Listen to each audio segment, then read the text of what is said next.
सोट जाला फान के चढ़े दू ताला माई रे माई हतरो तो बाटे विदेश ई तो नया नया इल्म करे पेश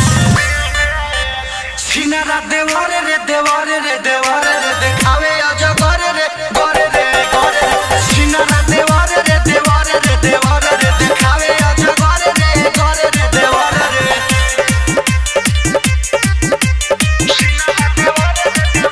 गीत संगीत रिकॉर्डिंग स्टूडियो दिल्ली। कोहे का सकबा आधा हो हकबा छकले रहता दुआरी रे आहा नाचता साड़ी खोल के केवाड़ी करेला हमसे रंगदारी रे हरदम सटल चाहे दूर ना हटल चाहे हरदम सटल चाहे दूर ना हटल चाहे अरे रे दिलवा पर देई के चोट धरावे लागे नंबरी के नोट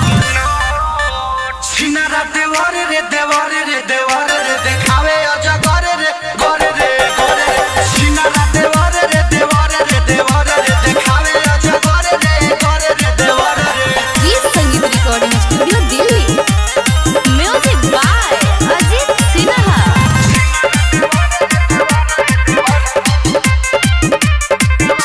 लागो तलाज कोही काया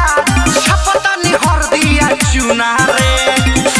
माई रे कहाँ जाई रे बाटे पप्पू नमूना तोवे झुन झुना दुख कोइले बाटे दुगुना रे बुझो बात परदेसी रवि घरे आजा जल्दी अभी समझा कीजिए अजय जी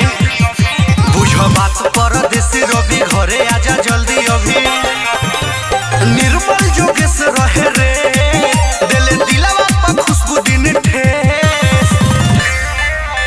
सिनारा देवारे रे देवारे रे देवारे रे देखावे अजगर रे गोरे रे गोरे सिनारा देवारे रे देवारे रे देवारे रे देखावे अजगर रे गोरे रे देवारे रे लसा खानी सोट जाला फान के चढ़े दू ताला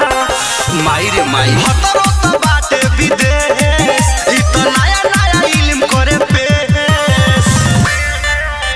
सिनारा देवारे रे देवारे